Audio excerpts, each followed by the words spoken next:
Timekeeper, now that we have given the report, Madam Z said we won't have any other assignments for a while. It may be a little abrupt to ask, but I was wondering if you would like to take a heritage train ride with me.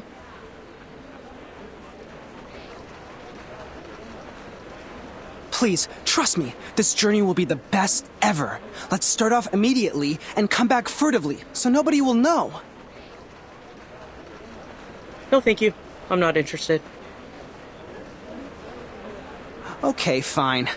Oh, wait, Angie, do you want to travel? Let's start off immediately and come back furtively so nobody will know. I'm flattered you asked, but I'm leaving for assignment soon, so I'm not gonna make it. Really? That's a sad coincidence. I heard that you've worked so hard and have saved up so many unused leaves. You also have 2 days of outing permission.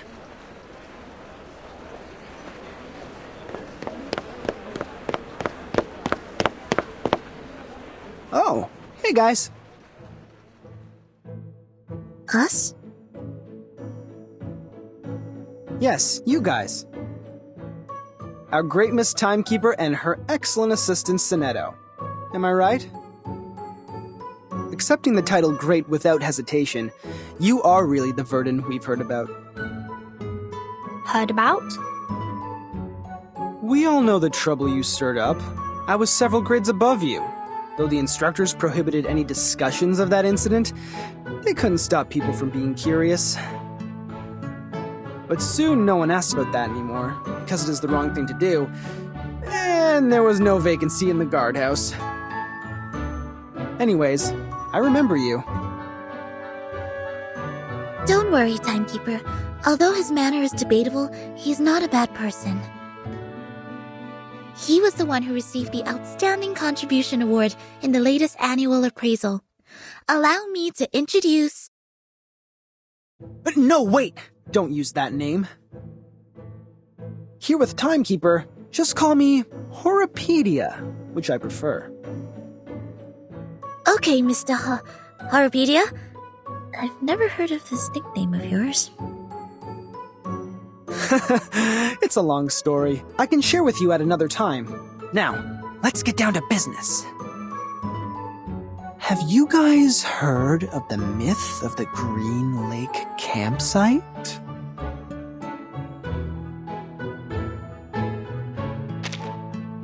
Yeah, it was me. Given that you didn't know me, I sent it anonymously. I don't see how these are correlated. Well, of course they are. An anonymous envelope better triggers curiosity. And you are the most inquisitive person I know.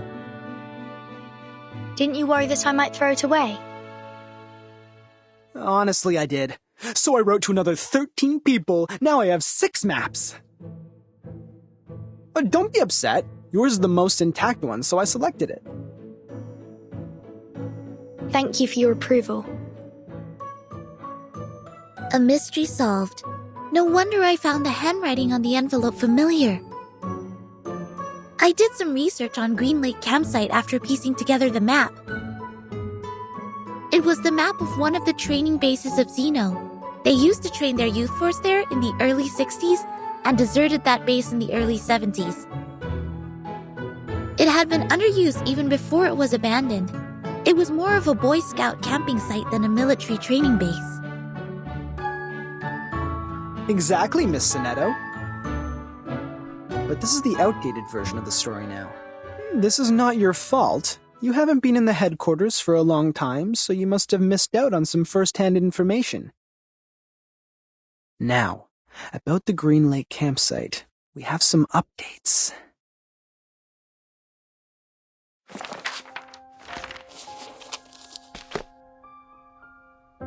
That was a night in 1971, a night with pouring rain.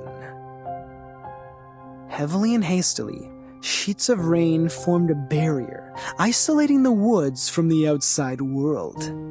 In that rain, the communication center of Xeno lost contact with the Green Lake campsite.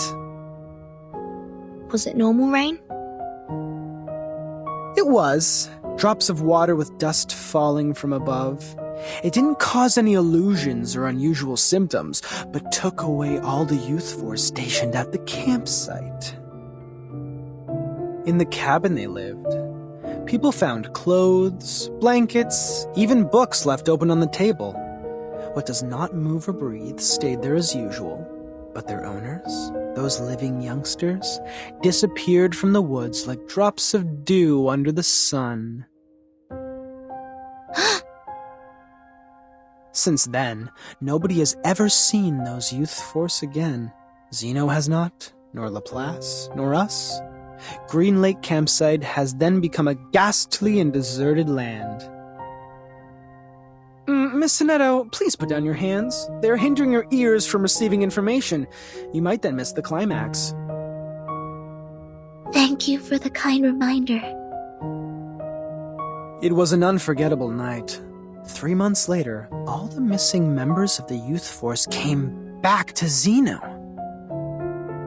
They carried the smell of fungi and moist air, stepping into their dorm without making any noise. They claimed that they just came back from a tough mission in the rainforest. No one knew what the mission was. No one knew which rainforest they referred to. The personality of all those kids have changed. The outgoing Bruno became speechless. The gentle Anna Queenie starts picking quarrels with others. They were not who they were, but no one could pin down the difference. Day after day, the smell of fungi and moist soil never disappeared. It lingered for 1 week, 2 weeks, 3 weeks. Till one night, Grade 1 student Drius suddenly woke up from his dream. A muddy tentacle stretching out beneath his bed closed around his ankle and pulled him onto the floor. There, a face awaited him.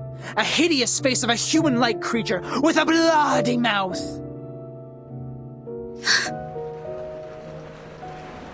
Sonetto?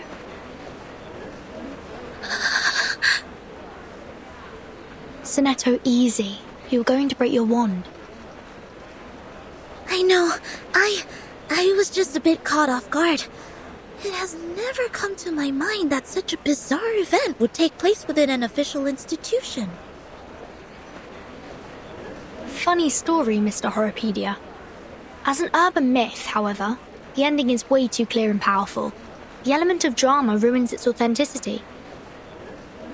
You're good at making stories. Next time you can be more meticulous. Huh? Zeno Armaments Academy. The best military talents training base at present. The members of Youth Force were relatively younger, with less combat experience and capability compared to those graduates. Still, they have received years of training as reserve soldiers. As we all know, Zeno would arm their youth force and the trainers with drill weapons for outings.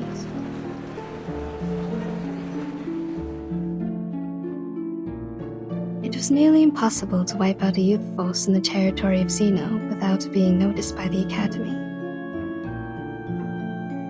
I see. So it's not true. Just a made-up story. Miss Tooth Fairy, did you come back from the trip? I've rerouted my journey to a new destination. My companion suggested us to meet at the Foundation first, so I came back earlier. Anything wrong with the original destination? It's fine and safe, but now I have a better place to go. It's a place of myths and danger. There once lived many adolescents. With any luck, I will embrace a harvest of baby tea. No way. The place you are heading is... It's Green Lake Campsite. But wasn't it a story? A story made up by Mr. Horopedia? He made up part of it, such as the bloody hand underneath the bed and the midnight screaming. Except for those, the rest is exactly the same as I know. But, as you just said, in their own training base, it's almost impossible for the youth force to be... It proves that Green Lake Campsite is out of this world, a place worth visiting. You're 3 minutes and 15 seconds late, Miss Tooth Fairy. No worries. I didn't waste my time waiting. We need more people to join us. Angie and Adolf have turned me down, but Verdun and Sonetto haven't walked away yet. I am trying to win them over. I think I'm almost there. Now, they are really attracted by the Green Lake, so we are starting off soon. Attracted? Pardon me, Mr. Horrorpedia. We did not plan to go there, and we certainly do not feel any strong attraction to that place. Oh, really? But Verdun seems to be very attracted. Or am I mistaken about the look on her face? Timekeeper! I am kind of attracted indeed. See that? I am right. I'm glad to see you in an adventurous spirit, Miss Verdun.